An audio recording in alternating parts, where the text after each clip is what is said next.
Bendiciones, hermano. Saludos. ¿Cuántos estamos gozosos de estar en la casa del Señor?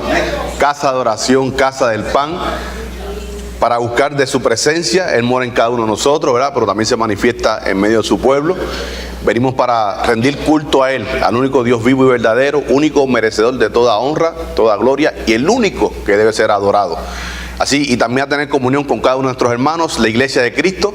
Saludan a los hermanos que nos ven a través de la internet, que siempre estamos, ¿verdad?, pendientes a los estudios de nuestra iglesia local. Esta es la primera iglesia bautista hispana de Cape Coral, aquí en el suroeste de la Florida, donde se está proyectando, manifestando, exhibiendo la Iglesia de Cristo por medio de este rebaño que pastorea nuestro hermano pastor Asael González. Así que vamos a felicitar a cada hijo de Dios, porque celebramos más que nada a Cristo en nuestras vidas. Nosotros, los hijos de Dios, no celebramos una festividad, no celebramos una temporada, no celebramos una circunstancia, no celebramos un evento, celebramos al Rey de Reyes y Señor de Señores en nuestras vidas. ¿Cuántos dicen aleluya?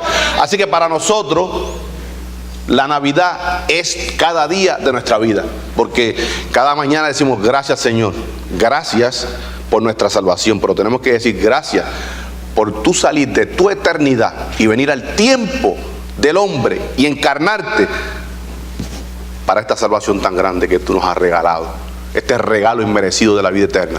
Por tanto, celebramos a Cristo en nuestras vidas todos los días, pero en este tiempo el mundo celebra la Navidad, nacimiento, no sabemos el día preciso, ¿verdad? Pero celebramos a Cristo, que ese Dios eterno se encarnó en un tiempo como este y vino a formar parte, dice en el griego tabernaculió, hizo morada con nosotros, se hizo carne, ese verbo eterno de Dios, y habitó entre nosotros.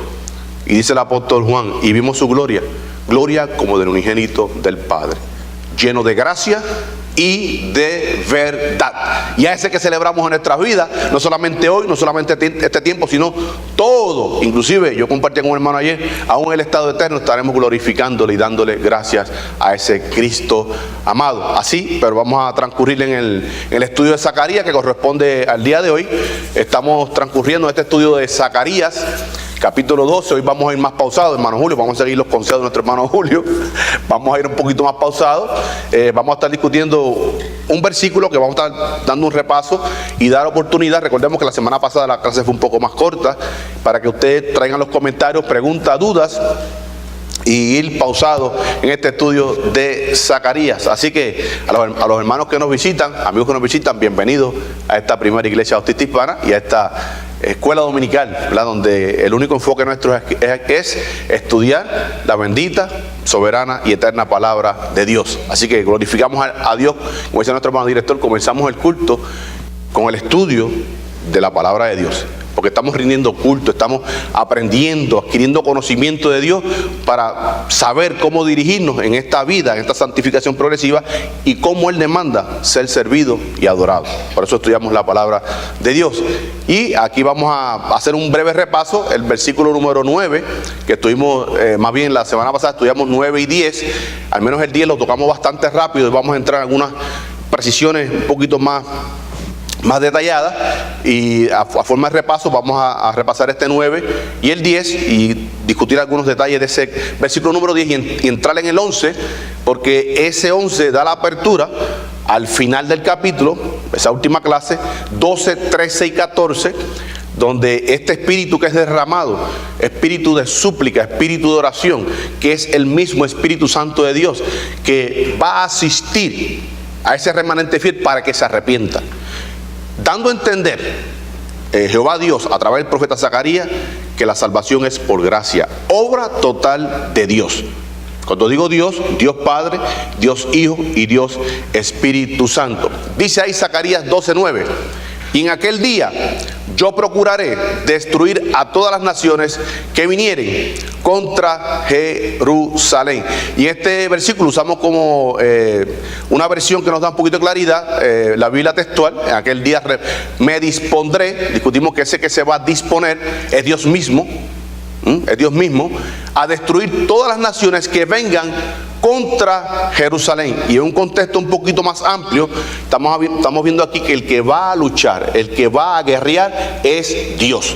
Pero esa victoria de Dios va a ser imputada a su pueblo.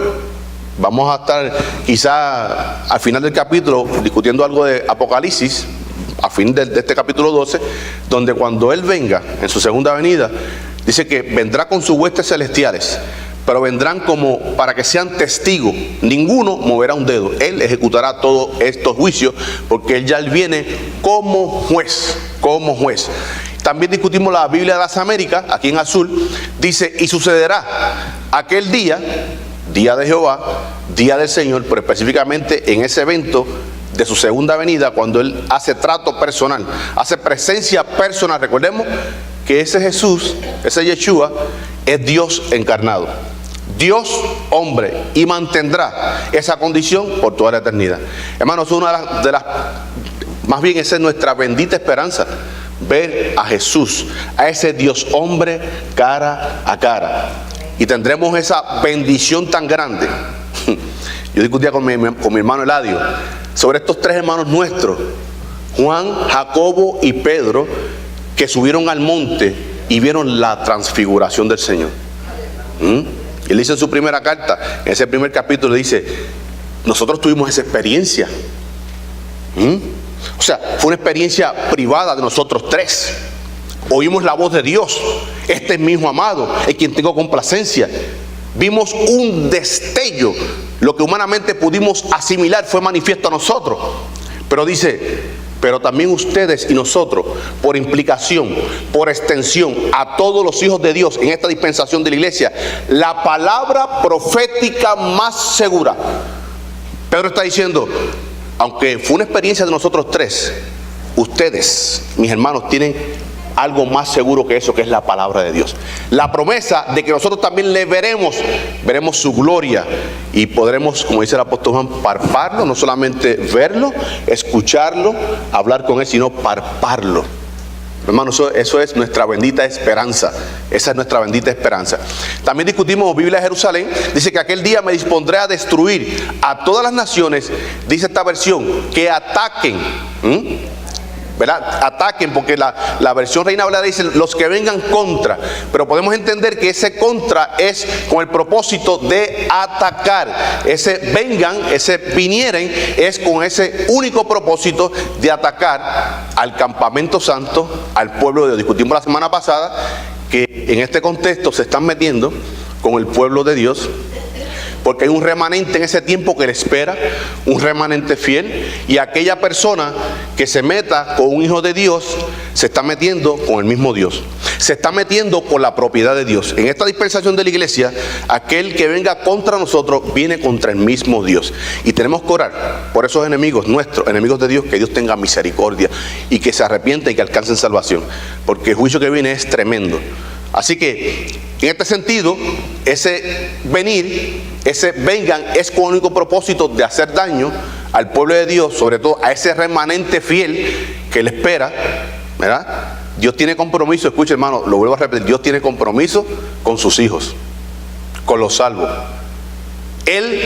Su bondad está extendida para todo el mundo, su misericordia está para todo el mundo, el sol sale para todo el mundo, pero el amor de Dios, misericordia, es amor en extensión.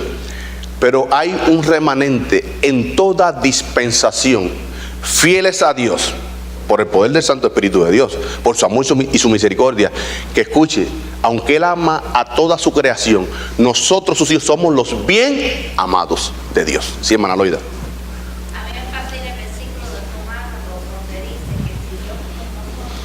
dice que ¿quién contra nosotros? Y a mí me encanta Romanos 8:1. Pues que a los que estamos en Cristo ninguna condenación hay. ¿Quiénes juzgarán a los elegidos de Dios? Dios, Jesucristo, el que juzga, y ya nos justificó. Así, hermanos, ¿quién podrá juzgar a los hijos de Dios? Por tanto, dice, y en aquel día yo procuraré destruir a todas las naciones que vinieron contra Jerusalén. Discutimos en un contexto, el profeta Ageo profetizó, aunque era algo local. Recordemos que cuando viene el retorno del exilio, cerca de 50,000 hombres que comienzan a reedificar el templo, y eventualmente, ¿verdad?, en 80 años después, Nehemías y Esdras restauran toda la ciudad, los muros de la ciudad, fueron atacados por este imperio greco-macedonio, el imperio, ¿verdad?, al frente de Alejandro Magno. Pero ellos subían, discutimos en la clase, subían y bajaban, pero Jerusalén no era tocada. En ese contexto inmediato, pero también podemos verlo escatológicamente. Había una profecía para Zorobabel, una promesa para Zorobabel ahí en Ageo 2:21. Zorobabel venía a ser como el gobernante de este pueblo que retorna. Hacía la función, no era un rey, pero hacía la función como de rey. Recordemos que él viene del linaje real. Dice, habla Zorobabel, gobernador de Judá, diciendo: yo haré temblar los cielos y la tierra, trastornaré el trono de los reinos y destruiré la fuerza de los reinos de las naciones. Trastornaré los carros y los que en ellos suben, y vendrán abajo los caballos y sus jinetes, cada cual por la espada de su hermano. Estamos hablando aquí, hermano, protección de Dios para con su pueblo. Nos suceden cosas, hermano, que a veces no entendemos. Pero dice que aquellos que amamos al Señor, todo obra para bien. Y ese que en Génesis 50, que tornó el mal que le quisieron hacer los hermanos de José, en bien. O sea, hermanos, que muchas veces caemos en desobediencia y eso trae castigo de Dios. Pero nuestro Dios, que es poderoso, aún ese castigo es para tornarlo en bien. Porque dice Filipenses 1:6 que estemos segurísimos de esto. Persuadido de que el que comenzó la buena obra en vosotros la terminará, la completará, la perfeccionará, la llevará a su culminación hasta el mismo día de Jesucristo. Por tanto, eso es un texto que debemos descansar en él. Y todo lo que nos pase obra para bien. Al momento no lo entendemos. Hoy podemos entender cosas hoy que nos sucedieron hace 2 años, 3 años, 5 años. Ah, Señor, ahora vemos. Ahora vi tu mano cuando obraste conmigo allí. Veo, ¿verdad? Porque Él está forjando el carácter. El Espíritu Santo, dice, Jesús dijo, el Espíritu Santo dará de lo mío. Forjando el carácter de Cristo en cada uno de nosotros. Y ahí transcurrimos entonces. Discutimos también que Mateo 25:31 al 46, ustedes anotaron este versículo, habla de ese castigo a las naciones escatológico. Vamos a hacer un paréntesis aquí, hermano. No podemos descontextualizar la Biblia. Mateo 24 y 25 se refiere al pueblo judío. Son 2 capítulos escatológicos de una manera profética, dictado por el mismo Señor Jesucristo. No podemos acomodar Mateo 24 y 25 como si fuera el rastro de la iglesia, hermano. Y hay mucha gente que hacen anacronismo de la profecía bíblica. Tenemos que entenderlo en su contexto. ¿Verdad que sí? Podemos buscar una aplicación, pero no el sentido original del texto. Y ahí habla de este castigo, más bien Jesús mismo ampliando Zacarías 12:9, ahí en Mateo 25:31 al 46. El juicio a todas las naciones en esa segunda venida, cuando Él entre en trato personal. Y entonces entramos en el versículo número 10, y aquí sí vamos a hacer varias precisiones. Recordemos que en la clase anterior fuimos un poquito corriendo por el tiempo, pero sí vamos a entrar en algunos detalles. Dice: y derramaré sobre la casa de David y sobre los moradores de Jerusalén espíritu de gracia y de oración, y mirarán a mí, a quien traspasaron, y llorarán como se llora por hijo unigénito, afligiéndose por él como quien se aflige por el primogénito. Ahí discutimos la versión Nueva Traducción Viviente. No sé si ustedes lo ven claramente, es una letra un poco pequeña, pero dice: entonces derramaré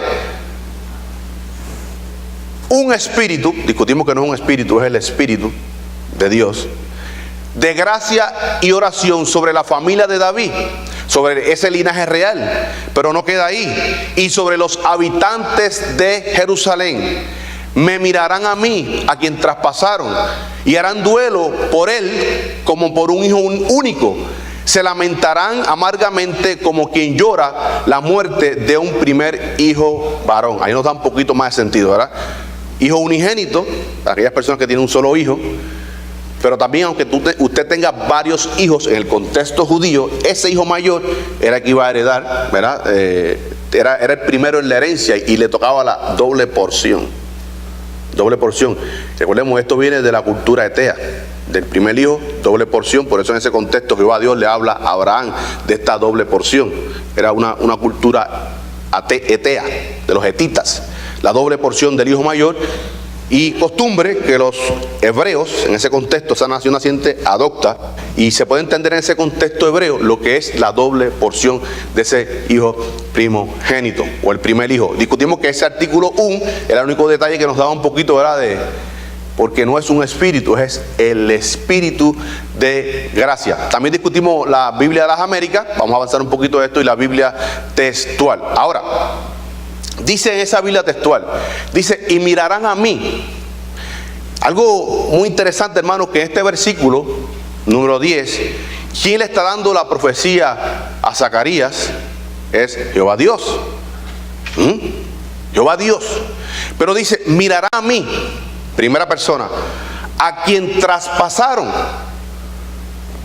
Pero el pueblo judío no traspasó a Jehová Dios, traspasó a Jesús, a Yeshua.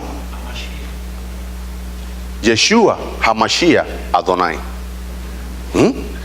No fue a Dios Padre, no fue a Jehová. Recordemos, cuando hablamos de Jehová en el veterotestamentario, en el Antiguo Testamento, se refiere a Dios Padre. Hasta el día de hoy el judío no puede entender que es un solo Dios. Somos monoteístas iguales que ellos, pero ese Dios en tres personas. Elohim es plural. Dioses, ¿verdad? Porque es Dios Hijo, Dios Padre, Dios Espíritu Santo. O Dios Espíritu Santo, Dios Hijo y Dios Padre. Hermano, no importa el orden. ¿Sabe por qué? En cuanto a la deidad, los tres tienen el mismo valor infinito, la misma santidad, la misma eternidad, la misma dignidad. Inclusive en el Nuevo Testamento aparecen diferentes órdenes, para que veamos que ninguno está sobre otro. La segunda persona, Dios Hijo, no es más que el Padre no es más que el Hijo no es más que el Espíritu Santo. Pero en la obra redentora, el Hijo, esto es tremendo, hermano. Dios Hijo le dice, para que yo te pueda obedecer a mí, a ti, a usted, hablándole a Dios Padre, Dios Hijo, aprópiame cuerpo. Tremendo. Por eso que se despojó y se hizo siervo para poder humanamente obedecer al Padre. Porque dentro del seno intratrinitario ninguno manda a nadie, porque los tres son Dios. En esencia y sustancia son Dios. Ahora dice aquí este versículo, mirarán a mí. Dice, ¿a quién traspasaron? El que está hablando es Jehová Dios. Hermano, está hablando aquí. Jesucristo dijo, el Padre y yo, uno somos. Tremendo. Hermano, por eso es que esa obra redentora es tan grande que nos cansamos de hablar y de estudiarla. Y es tan profunda, insondable. Porque Dios come. Dios en esencia come. ¿No? ¿A Dios le da dolor? Dios no. Pero Dios encarnado sí come. Tuvo hambre, cansancio, dolor, lloró, se afligió, comió pan con miel, pescado con miel. ¿Ve? Pero dice aquí, Dios no puede ser traspasado. Juan 4:24, Dios es espíritu. Pero ese Dios, eternamente, en esa soledad eterna, en esa eternidad, en la creación, se humana, toma cuerpo humano. Dice aquí, Jehová Dios, y mirarán a mí, a quien traspasaron. Después dice, y llorarán como se llora por causa del unigénito, y se afligirán, escucha ahora, por él. Habla de primera persona, después de tercera persona. Y estamos viendo aquí, hermano, el Dios mismo desdoblándose. En muchos pasajes bíblicos, la persona del Padre, la persona del Hijo es Dios en cuanto a esencia, ¿sí, hermana Loida? También el Espíritu Santo viene y ora. Sí, porque recordemos, hay que entenderlo, el Espíritu Santo es una persona, ¿verdad? Y en el aspecto de redención. Pero como Dios no puede sentir dolor, por eso nosotros, escuche, cuando nuestros cuerpos, los que estemos vivos, yo espero a Jesucristo vivo, Dios quiera sea este mismo instante, Dios quiera que el martes no haya culto, pastor. No, pero aún si hubiera culto, pastor, pues ¿sabe qué? Dios quiera que el viernes no haya coro, que estemos cantándole allá en el trono celestial. Tampoco hay coro, pues Dios quiera que el próximo... Hermano, yo creo que hermana Emma no se quieren ir con Cristo, porque están buscando mucho pretexto para el resto de la iglesia. Nosotros nos vamos, hermana Miriam. ¿Cuántos se van con Cristo? Así que si Cristo viene hoy, usted va a venir el próximo domingo al culto. Nosotros no, nosotros estaremos rindiendo culto en esa eternidad, en ese paraíso, en ese lugar, Juan 14, que Él ha preparado para nosotros. Allá los que se quieran quedar, hermana Emma. Yo prefiero a Cristo. Yo prefiero a Cristo. Amén. Así que dice ahí, y llorarán por él. Dice, y se afligirán como quien se aflige por un hijo unigénito, único. ¿Sabes lo que es eso, hermano? Discutíamos la semana pasada, ¿verdad? Que nosotros como padres, pastor, yo no toleraría la pérdida de un hijo. Dios me lo cuide y que el Señor me lleve a mí primero. Durísimo, solamente de pensarlo nada más. Se me aprieta el corazón. No toleraría eso, ¿verdad? Tenemos la bendita esperanza que nuestros hijos son de Cristo. Y para ellos y para nosotros el vivir es Cristo y el morir ganancia. Pero humanamente, hermano, es un dolor tremendo. Es mi oración, Dios permite que yo parta contigo primero. Y si es la voluntad tuya, dame el valor, el poder, la fuerza para poder en ese momento tolerar esas cosas, hermano. Así que está hablando de este contexto judío, hermano. El dolor tan grande para un judío en ese contexto. Un hijo único, y ese hijo único varón, quien llevaría el apellido. Dice, y aún aquellos que tienen muchos hijos, en este contexto, perder el primogénito, el hijo mayor. Sí, hermano, Loida, rapidito.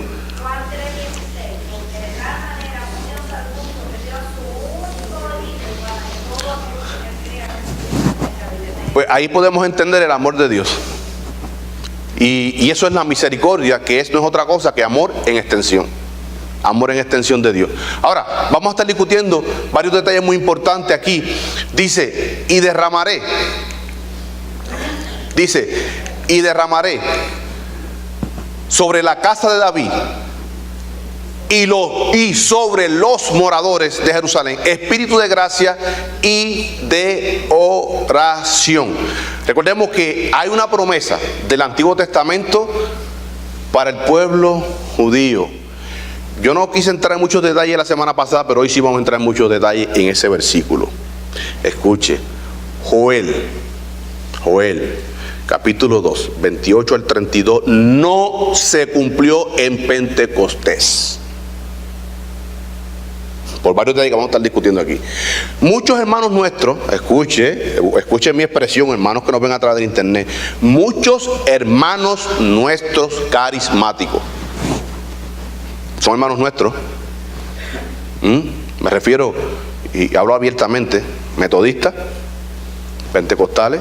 Mi madre es metodista, mi madre y mi hermana en Cristo, y la amo. Y hay temas que chocamos, doctrinalmente hablando, pero tenemos que entender que nuestro compromiso es con Cristo y su palabra. Y nuestros hermanos carismáticos se apoyan en Joel 2, 28 al 32. Eso fue lo que se cumplió con Joel, por una mención que hizo Pedro sobre esa profecía de Joel. Pedro está hablando en un contexto totalmente judío. Pedro que está diciendo, esto es una primicia de lo que viene a nosotros como judíos, porque en el hebreo dice sarcos hetera. Está hablando carne de una especie, en ese sentido, carne judía. Está hablando sobre el pueblo judío, no para los gentiles. Pentecostés para judíos y gentiles. Pero Joel 2, 28 y 32 en el contexto dice sarcos hetera, un género de carne, específicamente para nuestros hermanos judíos. Y se basan, porque habrá gente soñando sueños, dando profecías y todo este tipo de cosas. Pastor, ¿usted tiene un comentario sobre eso? Pero son cosas, ¿verdad? Porque nosotros como ministros nos encontramos con un tremendo choque, hermano, pastor, tremendo choque cuando tenemos que, con la Biblia en la mano y sobre todo, con el amor de Dios, explicar esta cosa. Sí, pastor. Yo lo único que quería decir, que hay veces a mí me viene y me pregunta, ¿cuál es su visión para la iglesia? Ninguna, la de Cristo. Mi visión para la iglesia es verlo a todos ustedes cumpliendo la gran comisión. Y, pastor, ni usted ni yo tenemos visión. Es la visión de Cristo, eso es la gran comisión. Y usted como ministro, nosotros los ministros estamos para, por misericordia y gracia de Él, y por el poder de Él, para edificar su pueblo, preparar un pueblo listo para ese encuentro con nuestro Señor Jesucristo. Así que olvídese de Manuel Adiós, como decimos todos los peces de colores. Vamos a la Biblia, al grito de la reforma. Mano Julio, grito de la reforma. ¿Cuál fue el grito de la reforma? Sola gracia, sola escritura. Y yo hace 4 años pude entender, pastor, hace 4 años pude entender lo que es la gracia de Dios, que no es por esfuerzo humano, es por gracia. Y vivo en esta libertad, en el gozo de Cristo, porque entendí hace 4 años lo que es la gracia de Dios. Antes de eso vivía esforzándome, atormentándome, y perdía mi salvación, volví y la recuperaba, y la perdí, volví y la recuperaba, hasta que puedo entender la gracia de Dios. Puedo entender esa gracia de Dios, hermano. Por tanto, dice aquí, y derramaré de mi espíritu sobre los moradores de Jerusalén y sobre la casa de David. Está hablando en un contexto a todo el pueblo que Él ha llamado su remanente fiel, sea de la linaje real o sea un ciudadano común del pueblo. Lo más importante ahí, primeramente, que sean escogidos de Dios, llamados por Dios, pueblo esperándole en esa segunda venida. Él derramará de su espíritu sobre esas personas, sin distinción ninguna, porque para con Dios no hay acepción de personas. En este contexto judío, o sea, sean del linaje de David o sean ciudadanos comunes, por israelitas, derramaré, fieles míos, a los cuales yo he llamado, eso es muy interesante, a los cuales yo he llamado, y esperen en mí, yo derramaré ese espíritu de súplica, de oración. Está hablando, hermano, el Espíritu Santo de Dios. Aún en nuestro contexto, la salvación se debe a Dios primeramente, pero Dios Espíritu, dándonos a entender, redarguyéndonos, escuche, redarguir es hacer sentir pecador a la persona. Por eso Jesús dice, bueno, ustedes dicen que yo pacto con Belcebú, que tengo un pacto con Satanás. Ustedes pueden decir lo que ustedes quieran, dijo Jesús, pero ninguno me redarguye, o sea, me hace sentir pecador. ¿Por qué? Porque en mí no hay pecado. Pero usted y yo somos pecadores. Y el Espíritu Santo nos redarguye, nos hace sentir pecadores. Y las personas no se salvan, escuche, las personas no se salvan, los que nos escuchan por internet, por saberse pecador. Todos nos sabemos pecadores. Se salvan cuando usted se siente pecador, miserable, que necesita de ese Salvador tan grande. Y eso es obra del Santo Espíritu de Dios. Porque Pablo dice que ninguno busca a Dios si Dios no trata. Hermano, en el griego dice, si Dios no lo arrastra hacia Él. Obra de Dios. La salvación es total obra de Dios. Y este pueblo, en este remanente fiel que se salve, va a ser por obra de Dios, no por méritos propios, inclusive no por demérito. Dios lo escogió a usted para salvación, no por sus méritos ni por sus desméritos, porque yo fuera el primero descalificado de ahí. Él nos escogió porque Él es soberano y porque Él quiere, dentro de su soberanía. Amén. Y este pueblo, en este contexto, se derramará el Espíritu de Dios, promesa Antiguo Testamentaria, Ezequiel 39, 28 al 29. ¿Alguien lo puede leer en voz alta y clara? Ezequiel 38, 28 al 29. Sí, Managini. Y sabrán que yo soy Jehová, su Dios, cuando después de haberlos llevado al cautiverio entre las naciones, los reúna sobre su tierra, sin dejar allí a ninguno de ellos. Ni esconderé más de ellos mi rostro, porque habré derramado de mi espíritu sobre la casa de Israel, dice Jehová. Escuche, reunión del pueblo judío que ya ha comenzado. Escuche, ya el plan de Dios se está ejecutando con relación a Israel. Por tanto, tenemos que nosotros estar expectantes, esperando el rastro de la iglesia, hermano, más cerca que en ningún tiempo. Del año 48 para acá, el pueblo de Dios está retornando. Dice que todo el Israel vivo en ese entonces los reuniré en la tierra de ellos. Y algo muy interesante que vamos a estar discutiendo en el capítulo 3, que hay dos tribus que conformaban Reino del Sur, y hay 10 tribus Reino del Norte. Unas tribus entrarán en la tierra, pero otras tribus no entrarán en la tierra. Hará juicio fuera de la tierra, como hice juicio con Israel en el desierto. Vamos a estar discutiendo eso a profundidad en el capítulo 3. Tremendo, tremendo, hermano, tremendo ese capítulo 13. Ahora dice aquí, dice, cuando después de haberlos llevado al cautiverio entre las naciones, hermano, hasta el día de hoy, Israel está en la diáspora, está, hermano, hasta en Cuba hay israelitas, judíos en Cuba, alrededor del mundo. Dice, los reúna sobre su tierra, la Palestina, la que yo le prometí, sin dejar allí a ninguno de ellos. O sea, en este tiempo, todos los judíos que están dispersos en todas las naciones llegarán allí. Dios habrá un llamado y los llevará allí. Dice, ni esconderé más de ellos mi rostro, ¿verdad? Como castigo al altivo, Dios lo mira de lejos. Y el pueblo de Israel es un altivo en cuanto a salvación. Sí, son altivos, hermano. Se cree que eso nos tratan como perros. A un judío aquí en esta nación dice que los americanos son unos perros. Solamente ellos son personas, porque son el pueblo escogido de Dios. Entonces Dios los mira de lejos. Ahora dice aquí, ni esconderé más mi rostro de ellos, porque habré derramado de mi espíritu, Dios espíritu, sobre la casa de Israel, dice Jehová. Otro versículo, hermana, ¿alguien nos puede leer esto en voz alta y clara? Joel 2, 28 al 32, que vamos a entrar en algunos detalles. Lo leo.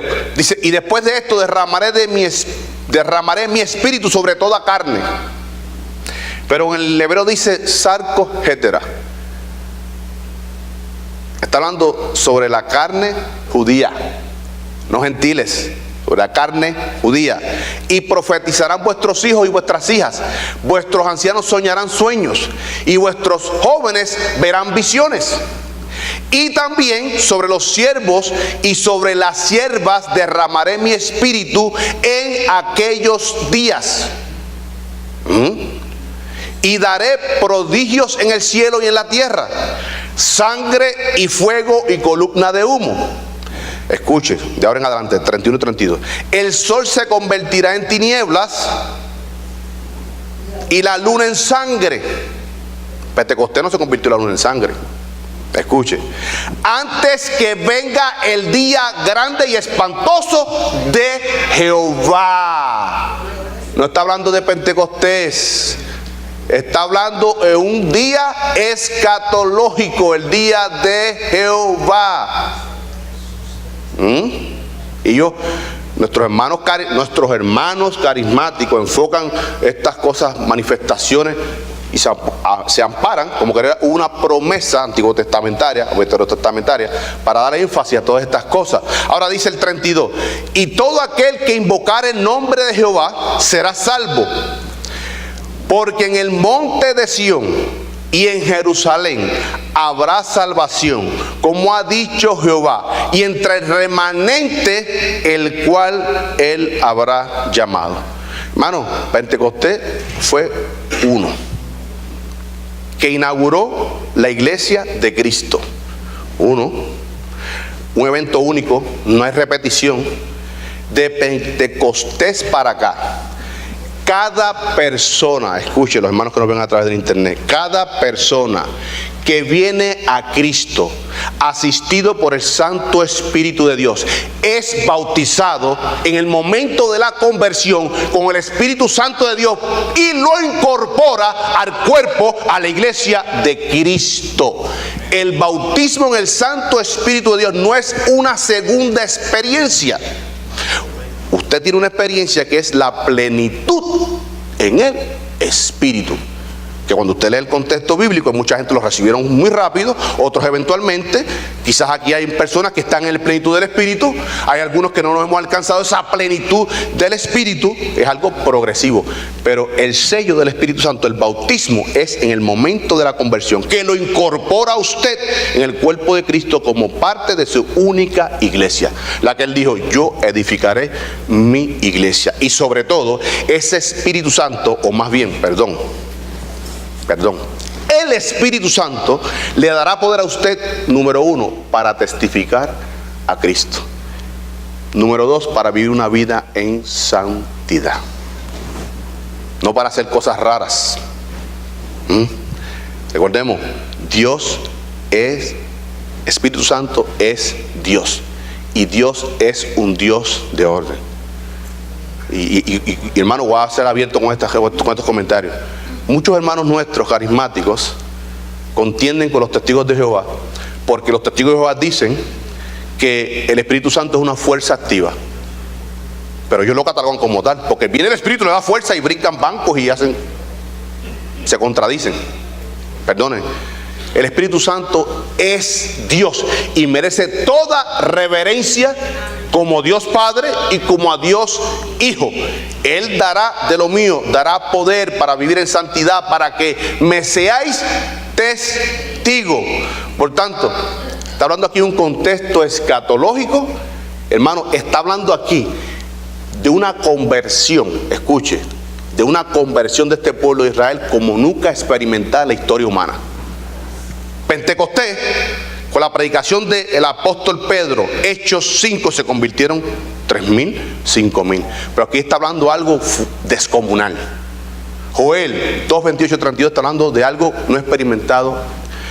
Cada rato, cada día se añadían lo que iban a ser salvos a la iglesia. Pero en este contexto está hablando de una muchedumbre incontable, de esta bendición que Jehová Dios derramará por su Espíritu. Ahora, muchas personas dicen que se refiere a que todo el Israel que esté vivo en esa segunda venida, todo será salvo.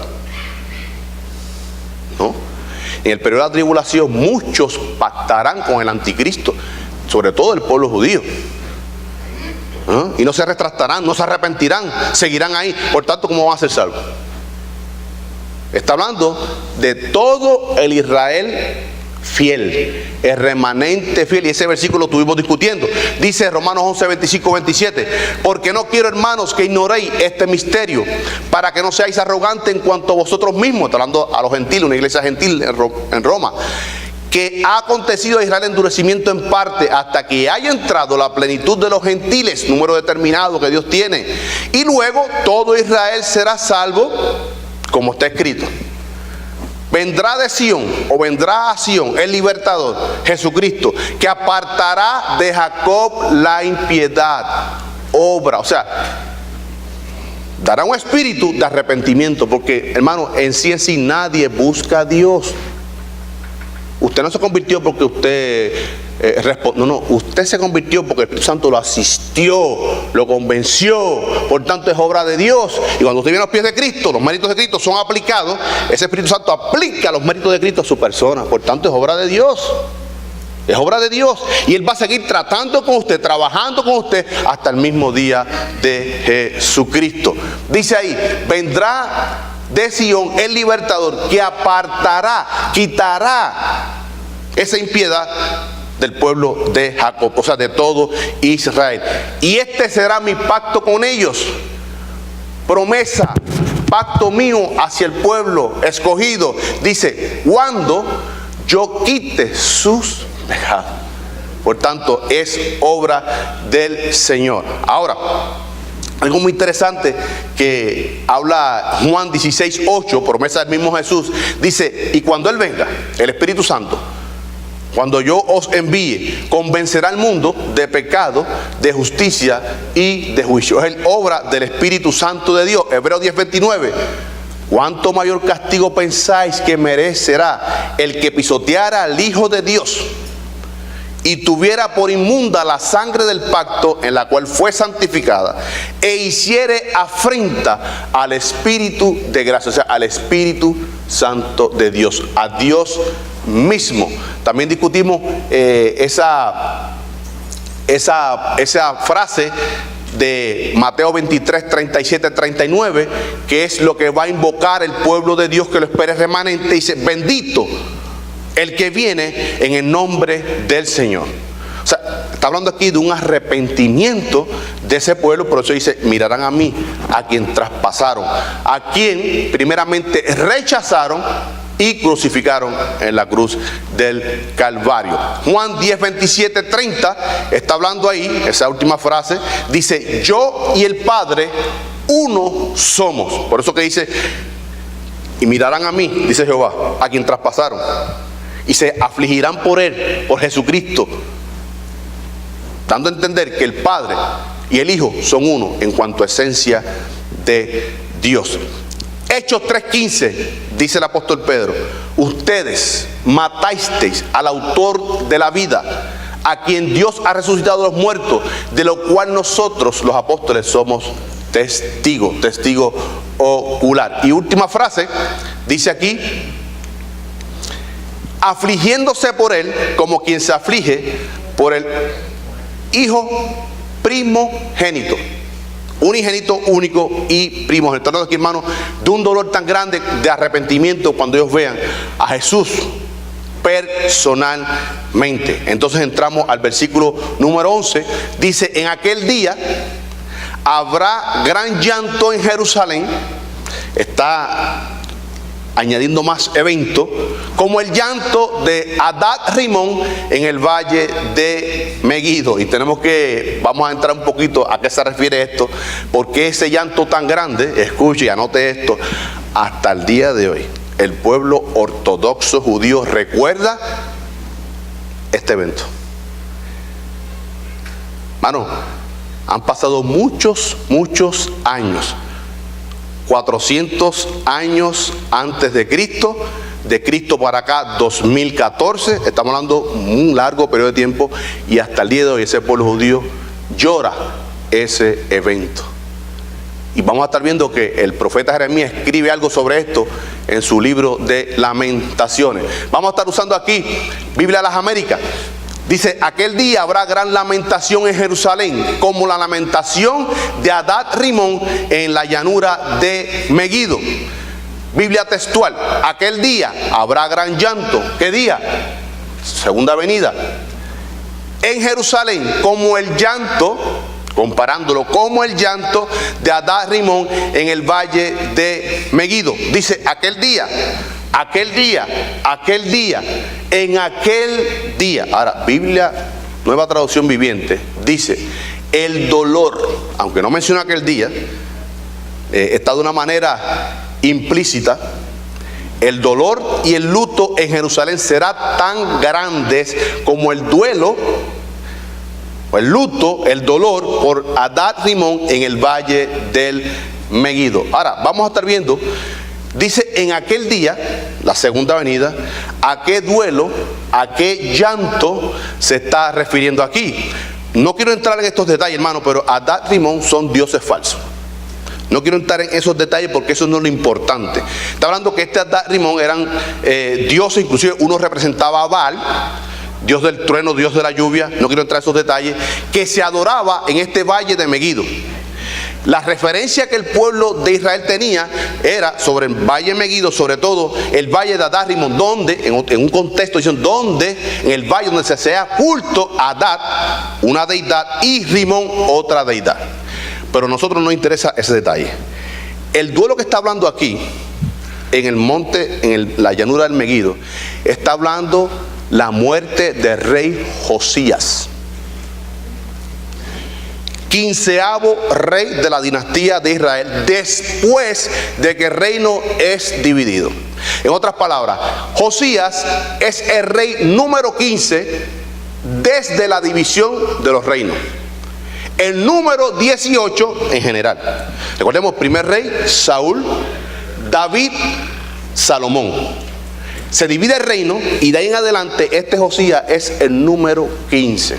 Escuche, por sus reformas, por su santidad que hizo, destruyendo todos los altares a los Baales, la idolatría, llevando a la santidad, a la pureza, al servicio de Jehová Dios del pueblo de Israel. No solamente en Judá como rey de Judá, sino que la extendió en el reino del norte. Esa fue la valentía de este muchacho que comenzó a reinar a los 8 años de edad. Y a los 18 años comienza la reforma. Hermano, a mí me conmociona cuando yo leo Segunda de Reyes. Cuando le trae el libro, el Pentateuco, la ley, la Torá, este hombre dijo, no, si este es el Dios que tenemos que servir, vamos a servirle como Él demanda. Y comienza a hacer la reforma. O sea, dice la palabra de Dios que ningún rey, escuche, no de Judá, de Israel entero, ninguno como él, incluyendo al rey David.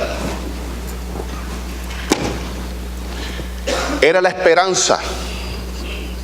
Dice Jeremías, cuando comienza a profetizar, le dice al pueblo en este libro de Lamentaciones, este es el rey, nuestra esperanza, el ungido de Dios, el cual pensábamos que íbamos a vivir bajo su sombra entre las naciones poderosas, porque era un hombre de Dios. Pero, escuche, estamos terminando, siempre la desobediencia trae castigo. Un hombre, escuche, un hombre intachable, desde los 8 años, a los 18 años se le presenta la palabra de Dios, hace las reformas en todo el pueblo de Israel, tumba a todos los altares, hermano, tremendo. Mandó a asesinar a todos los sacerdotes que eran anatemas, que eran apóstatas, limpió, hermano, el pueblo de Dios. Limpieza. Pero hubo una desobediencia. El rey Necao de Egipto venía de parte de Dios contra Siria. Y Josías, que no tiene nada que ver con esa guerra, se mete en el medio, en el valle de Meguido, en la ciudad de Camerquis. Necao le dice a Josías, de parte de Dios, escucha, un impío, Josías, yo no vengo contra ti. Tu Dios me ha dicho que no te haga daño. No vengo contra ti, quítate de mi camino. Vengo contra el rey de Asiria. Y este hombre fue desobediente a la voz de Dios a través de Necao. ¿Qué hizo? Se disfrazó y fue contra el rey Necao y fue muerto por los tiradores de este rey. Fue herido allí, no murió allí. Fue herido, lo montaron en un carro, lo llevaron hacia Jerusalén y allí murió. Y ese es el duelo que se está hablando aquí. O sea, si el pueblo de Dios hasta el día de hoy, más de 2400 años, cada día que se recuerda la muerte, un día específico del año, se recuerda la muerte de ese Mesías, de ese rey tan esperado. Vamos a estar viendo algunos versículos referentes a eso, hermano. Sobre todo, segundo libro de Reyes 23, 28 al 30. Dice, los demás hechos de Josías y todo lo que hizo, ¿no está todo escrito en el libro de las crónicas de los reyes de Judá? En aquellos días Faraón Necao, rey de Egipto, subió contra el rey de Asiria al río Éufrates, y salió contra él el rey Josías. Pero aquel, así que le vio, lo mató en Meguido. Y sus siervos lo pusieron en un carro y lo trajeron muerto de Meguido a Jerusalén y lo sepultaron en el sepulcro de sus padres. Entonces el pueblo de la tierra tomó a Joacás, hijo de Josías, y lo ungieron como rey y lo pusieron en el lugar de su padre. Vamos a estar viendo aquí, hermano, Lamentaciones, lo que escribe, a lo que se refiere, Crónicas, sobre todo ese libro de Crónicas, segundo libro de Crónicas y segundo libro de Reyes. Dice Jeremías en Lamentaciones 4:20, refiriéndose a la persona de Josías, ungido de Dios, donde la esperanza del pueblo estaba puesta en él. ¿Por qué? Por la santidad, por las reformas que hizo. Dice, el aliento de nuestras vidas, hermano, esto es el profeta Jeremías, el aliento de nuestras vidas, el ungido de Jehová, de quien habíamos dicho, a su sombra tendremos vida entre las naciones, fue apresado en sus lazos, en su desobediencia. Por tanto, hermano, la desobediencia tiene un precio. La palabra dice que al que mucho se le da, mucho se le demandará. A veces preguntamos, pero Señor, si esto era un hombre santo, su vida, cuando usted lee los libros de Crónicas, la historia de Josías, pero por una desobediencia pagó con su vida. Moisés, por golpear la piedra, no vio, más bien la vio a distancia, pero no entró a tierra prometida. Sin embargo, David hizo cosas peores que Moisés. Hermano, pero los pensamientos de Jehová son más altos que nuestros pensamientos. A Moisés se le dio mucho y se le demandó mucho, y él trata como él quiere. O sea, esto nos debe marcar santidad y obediencia a Dios. Si a usted Dios le ha dado mucho, mucho demandará de usted. Y es una bendición, hermano, vivir. Yo admiro a mis hermanos que están en los 70, en los 80, porque es una bendición de Dios la largura de días. Esto está aquí marcando, hermano, obediencia del Hijo de Dios, no importando lo que usted ha hecho antes. Recordemos que es el que cree en Jesucristo, y ese cree en Jesucristo es: creí ayer, creo hoy y creeré. Dios no nos manda a obedecer, Dios nos manda a ser obedientes. Obedecí, obedezco y obedeceré. El obediente es puntual. Obedecí ayer, pero hoy no. Obedezco hoy, pero mañana no. Es andar en obediencia. Así, hermanos, ponemos de pies para orar por esta escuela dominical. ¿Alguna duda, pregunta, hermanos? Rapidito. Vamos a estar transcurriendo capítulos 12, 13 y 14 el próximo domingo, último domingo del año. Vamos a estar terminando con esta poderosa profecía de Zacarías capítulo 12. Y entonces entramos en oración para dar, o más bien para seguir con el culto que hemos comenzado con la escuela dominical. Amantísimo Dios y Padre Celestial, venimos delante de tu presencia, Padre, en acciones de gracias por tu amor, tu infinita misericordia. Gracias por la oportunidad de estar aquí en tu casa, casa de oración, casa del pan, para tener comunión contigo, pero también comunión con tu pueblo, tus hijos, tus santos, tu iglesia, Padre Santo. La conformamos todo lo que estamos en este recinto, Padre Santo. Sentimos tu presencia en nuestras vidas, pero también sentimos tu presencia en torno a nosotros. Sentimos la presencia en cada uno de nuestros hermanos, en todo lo que estudiamos, en todo lo que estamos observando, Padre, aquí en tu palabra. Es el verbo eterno, mi Señor. Gracias por tu palabra. Gracias por la enseñanza que tú nos traes a través de este capítulo, estos versículos 10 y 11, Padre Santo. Que tú nos mandas a caminar en obediencia. Ayer, hoy, mañana y siempre. Ayúdanos, oh Espíritu Santo, que moras en nosotros. Danos el poder, sobre todo para eso, para vivir en santidad, en obediencia y ser testigos de Cristo. Gracias por la enseñanza de tu palabra. Padre, que no solamente sea un conocimiento intelectual, que esa palabra conforme nuestro corazón, el ser centro de nuestro ser, conforme a tu palabra, conforme al verbo eterno, que no es otro que la persona de nuestro amado Salvador Jesucristo.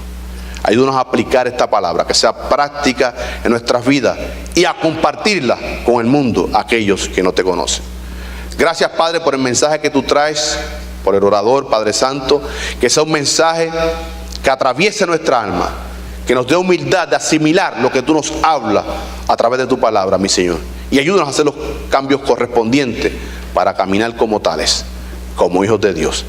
Padre, bendice y dirige todos los actos. Mira, Señor, los niños de nuestra iglesia, de tu iglesia, Señor, rendirán culto a ti con un drama tan precioso, tan bonito, mi Señor. Oh Padre, los niños son tuyos, son de tu reino. Ayúdalos, Padre Santo, y que tú seas glorificado a través de este drama, mi Señor. Y nosotros, tus hijos, seamos bendecidos, Padre Santo. Gracias, Padre Santo, oh Señor Jesucristo, porque celebramos a Cristo.